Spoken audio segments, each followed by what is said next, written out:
The English language is a big, beautiful mess. Few languages are as diverse and unexpected in their history, and few have undergone changes so dramatic and so violent. Welcome to the history of English. Let's begin. We can categorize the development of English into three distinct eras.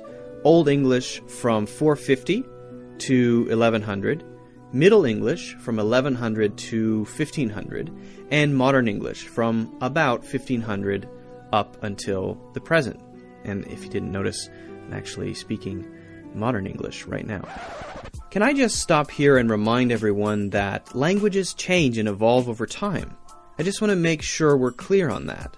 Just like animals, languages fade and go extinct. One language may spread so wide, for example, that in specific regions, local dialects creep in and those become new languages. That's what happened to Latin, basically.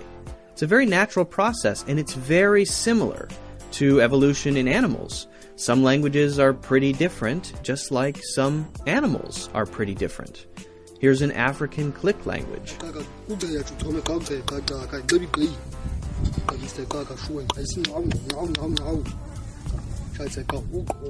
Here's a barrel-eye fish.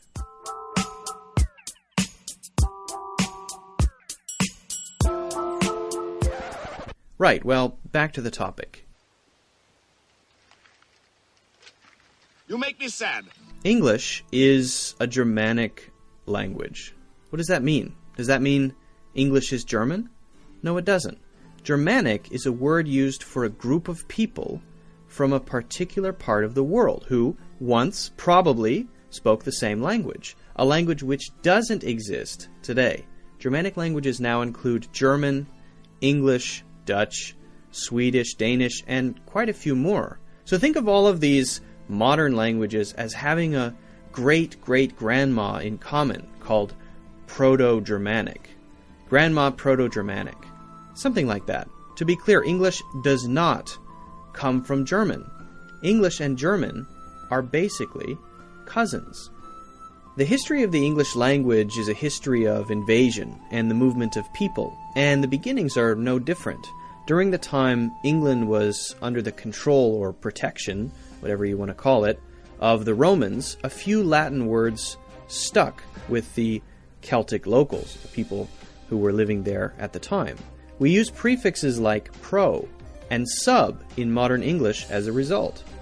The Romans left Britain around 400 AD, leaving the Celtic Britons, the locals, now pretty vulnerable. This allowed Germanic tribes, remember, Germanic tribes to come in and settle.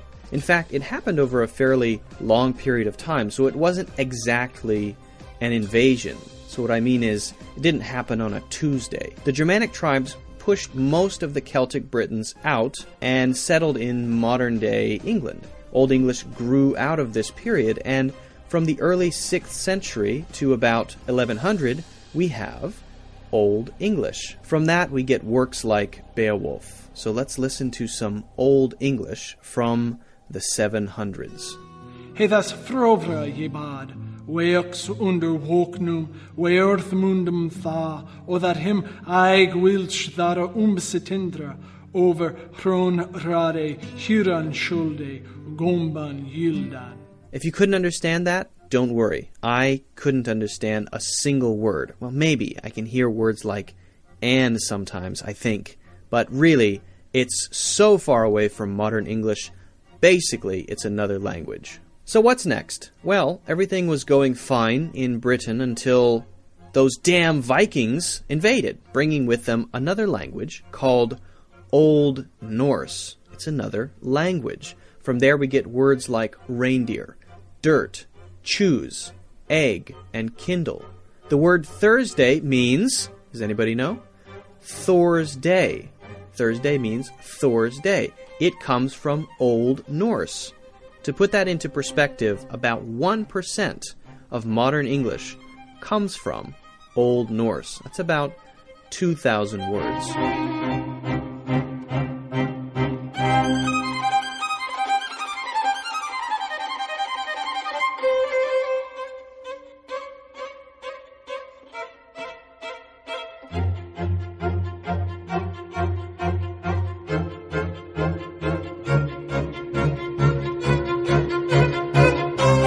important event in the history of the English language was the Norman invasion, or the Norman conquest.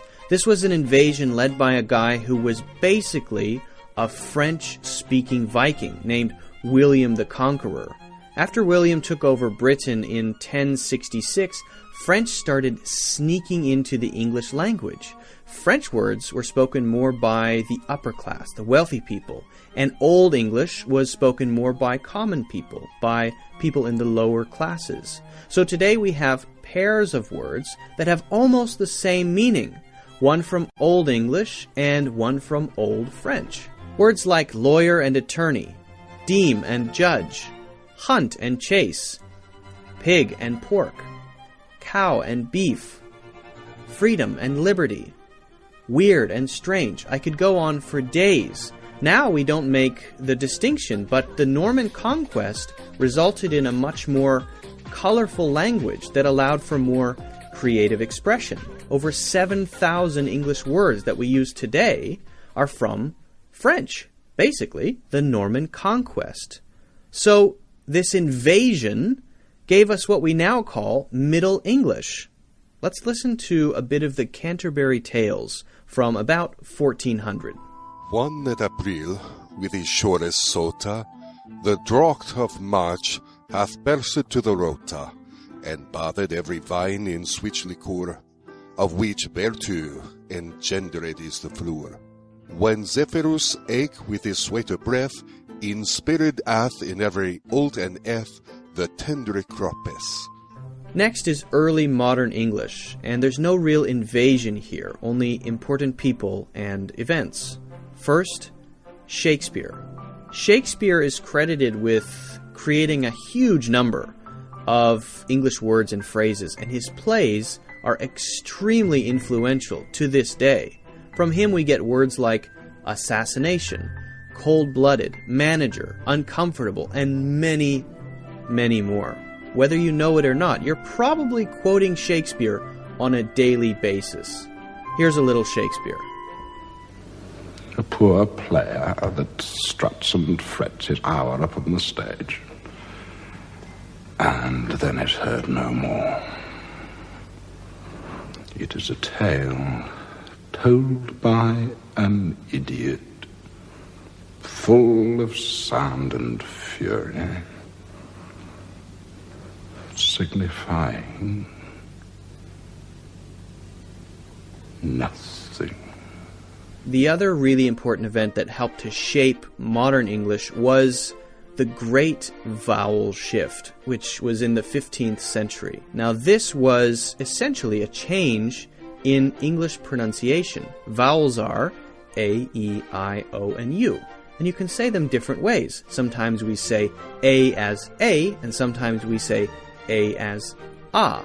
Well, it didn't used to be like that. So there was a major shift in the way that vowels and many other sounds in English were pronounced. A word like knave, K-N-A-V-E, would have been pronounced something like kanave, kanave. Now we have a silent K. So we don't say kana, we say no. Knowledge, knave, knives. We say just And we also have long vowels like A instead of Ah. And we have a silent E, which makes no sound, but changes the short A to a long A. The rules of spelling were being written down around the same time, and unfortunately, the writing people, the spelling people, didn't seem to be talking to the pronunciation people. So the pronunciation changed, but the spelling hasn't really changed. We say K-N-A-V-E, knave, like knave, N-A-V-E, but still spell it in the most ridiculous possible way. I have a feeling that's starting to change, but if you ever get confused with English spelling and you want to shout at someone about it, get in a time machine and yell at someone writing down words in the 15th century. I would be remiss not to mention the influence of the King James translation of the Bible as well. Apart from strengthening these strange word spellings, many new phrases and idioms were created for that translation, and we still use those today. Phrases like, by the skin of your teeth, and a broken heart, and a sign of the times. There are a ton of modern expressions that come from the King James Bible. Finally, we come to modern English, and an ironic reverse invasion as Britain began to explore the world by sea and colonize. As English spread to places like India, Africa, North America, and Australia via trading and colonization, some words began to trickle back slowly to England. We get pajamas from India, trek from Africa, and ketchup from China. Of course, English also spread to those colonies, and new dialects began to take shape in those places. So who knows, maybe California English will become a completely new language someday. I think it's pretty close. So my American accent, like you heard on Terminator, kind of changed a little bit into Callie from the Valley. She's like this whole situation. That was amazing. The English language continues to evolve, and someday the words I'm speaking right now will sound as old and strange to future listeners as Old English sounds to me. That's just how it goes. You make me sad.